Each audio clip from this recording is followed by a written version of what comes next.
This is a fun story I wanted to share. Even during war, Washington was thinking about farming, also to show that the best gifts are unique and suited to the person receiving it. George Washington, as a landowner, was an agricultural scientist anxious to improve production on his plantation.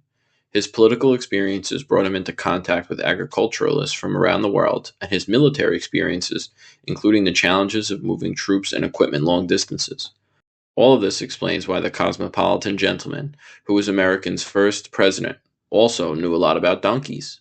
Bringing donkeys to the newly founded United States would have been considered innovative. 18th century American farmers relied on horses and oxen to plow fields and haul heavy loads. The reason for this was historical. Donkeys were not common or necessary in England, where the terrain was relatively level, and most colonial era farmers were English. However, Washington understood that donkeys would be perfect for working the hilly lands in the U.S. He planned on importing male donkeys, known as jacks, to breed them with his best mare and produce high quality mules, which are a cross between donkeys and horses. But where could he obtain the male donkeys?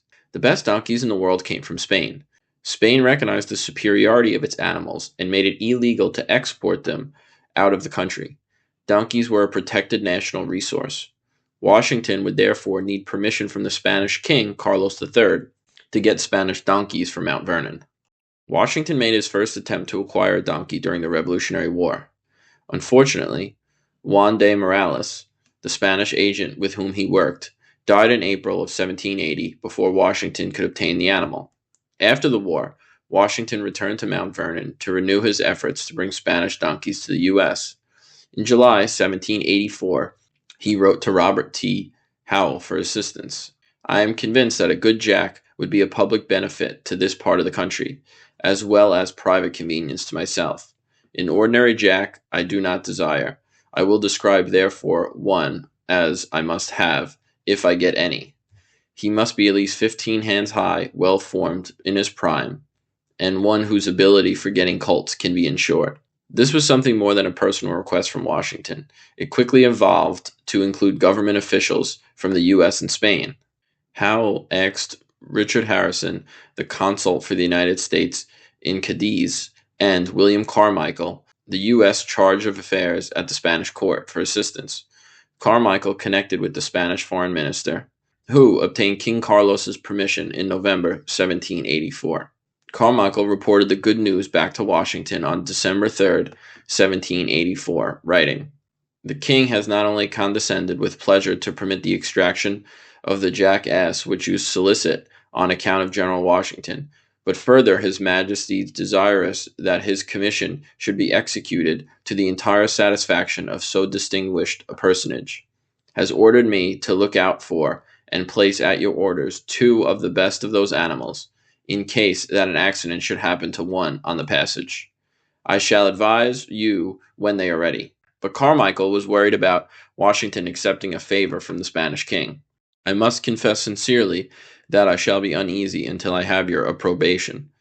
The glory that you have acquired need not the attention of a monarch to augment it.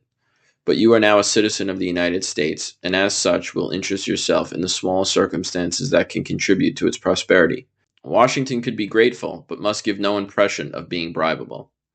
Thomas Cushing, the lieutenant governor of Massachusetts, informed Washington that the jacks had arrived in Boston on October 7th, 1785. King Carlos III's foresight in sending 2 animals proved accurate. One of the donkeys died during the voyage. Washington sent his overseer, John Fairfax, to escort the aptly named Royal Gift and his Spanish caretaker back to Mount Vernon. Washington began breeding Royal Gift with horses on his own plantation and horses throughout the South. Royal Gift became the progenitor of the modern American Monmouth Jack stock.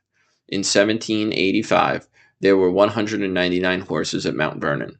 By 1799, there were 27 horses, 20 mules, and 63 donkeys. Washington's experiment established the donkey's viability and utility.